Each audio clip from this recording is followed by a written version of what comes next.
I'm going to say this at risk of my job, Kelly, but what President Trump is doing is insane. It is absolutely insane. It is about the 8th reason we've had for the tariffs.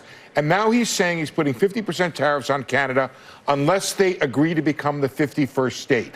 That is insane. There is just no other way of describing it.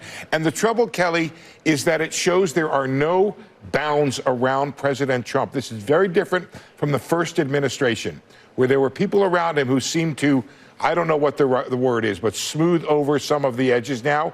And the other thing that's not talked about, Kelly, is what's going on within the administration in terms of how they're treating the Constitution and laws. I think all of that is bad for the attraction of capital.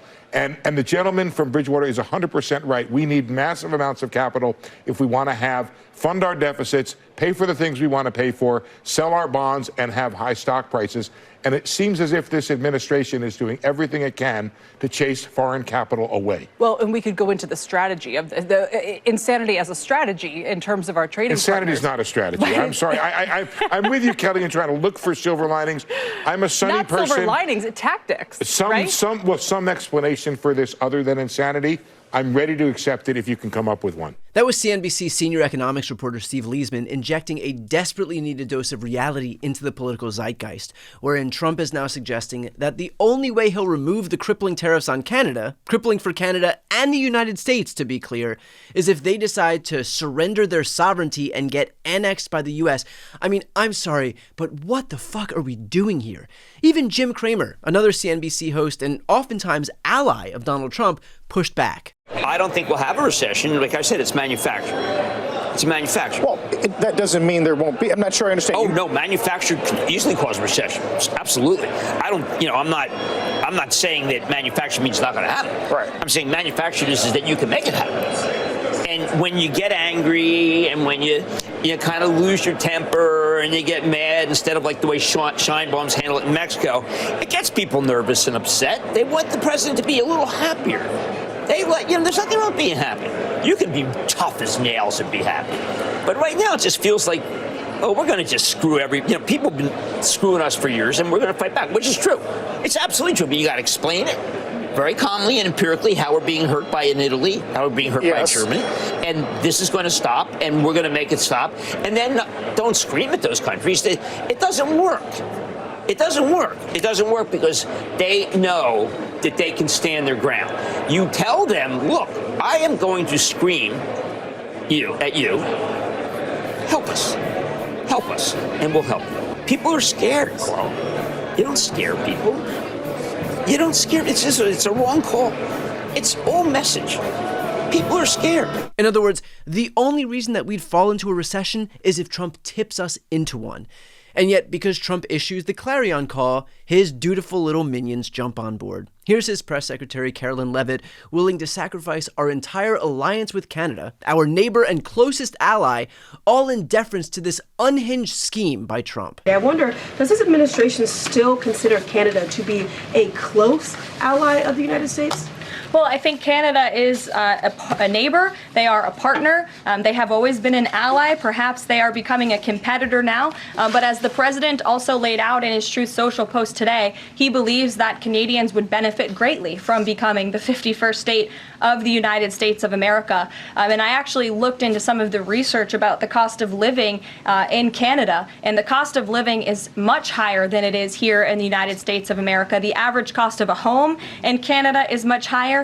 In Quebec, the highest tax rate for an income of $150,000 or more is 53.3%, more than half of Canadians' incomes they are being taxed on. So the president has made it clear that he believes Canadians would be better served economically, militarily, if they were to become the 51st state of the United States of America. Imagine being so willing to throw away our closest and most important alliance, all because Trump's ego is so inflated that he needs to do things to bolster his legacy.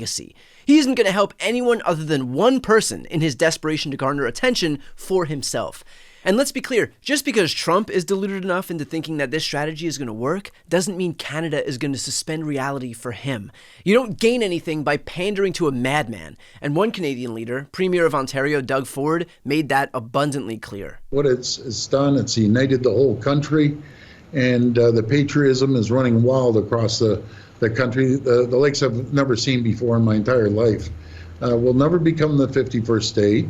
Canada is not for sale, and we want a great trading partner. We had the greatest neighbors in the world, the U.S., and it's not the American people. They didn't vote President Trump in on this type of mandate. He had a mandate to lower inflation, lower cost of living, create more jobs, and it's backfired on him. Inflation's going up, jobs will be lost. He's taking more money out of Americans' pockets. For what reason? We're still trying to figure this out. Let's sit down at the table and negotiate this deal. If there's things he doesn't like, then we sit down and we have a conversation. But just going tit for tat, back and forth, all it does is hurt Americans. In fact, Ford went on to explain what even the Republicans are saying about this behind closed doors. It's not the American people. It's not even the Republicans I speak to. And behind closed doors, all of them are saying, this is crazy what he's doing. And CEOs of the largest Fortune 500 companies are telling him this does not work. Protectionism doesn't work. Do we want a fair deal? Absolutely. And the only way you get a fair deal is by sitting at the table across from each other, and let's hash this out and be stronger together. We have more problems, more foes around the world than we need. We want to focus on our friends. United we stand, divided we fall. And again, we want to be united with our greatest friends and allies. That it's crazy, that everybody knows it's crazy, that elected officials know it's crazy, and business leaders know it's crazy, and CEOs know it's crazy. The problem is the right's complete unwillingness to speak out publicly against Trump for fear of retribution. This is a party that beats its chest as the alphas, right? As the tough guys, the straight talkers, and no bullshitters. But God forbid they say one ill word of the God King, even as he plunges this country, and their political fortunes, by the way, deep into the throes of disrepair. We are literally on the verge of a recession, and yet still these Republicans are too chicken shit to find their tongues. Anyway, where was I? Oh, right. Republicans are the alphas. Got it. So look, good on Steve Leisman for doing what so few Republicans are willing to do, and that is to speak out. This lunacy only becomes normal if we normalize it. I'm not willing to do that. Canada isn't willing to do that. Americans aren't willing to do that. But Republican officials do it at their own peril. And they are going to learn in short order that political gravity does indeed exist. And that if this is the wagon they want to hitch themselves to, that's their prerogative, but it's very likely not going to have the outcome that they're hoping for. Before you go, first, if you enjoyed this content and you want to see more and support independent media, please subscribe to this channel. The subscribe button will be right here on the screen. But second, the reality is that we're now in a political environment where this administration can lean on any of the social media platforms to suppress certain voices if they don't like critical coverage. That means my longevity here is in the hands of a few tech billionaires who are already making it clear that they're willing to cater to this White House. To that end, signing up for my newsletter is a great way for me to be able to reach you directly if that ever becomes necessary. I'll put the link on the screen as well, so please sign up. It's completely free, but there's also an option to do a paid subscription if you'd like to support my work. I really appreciate it. Thanks so much for watching.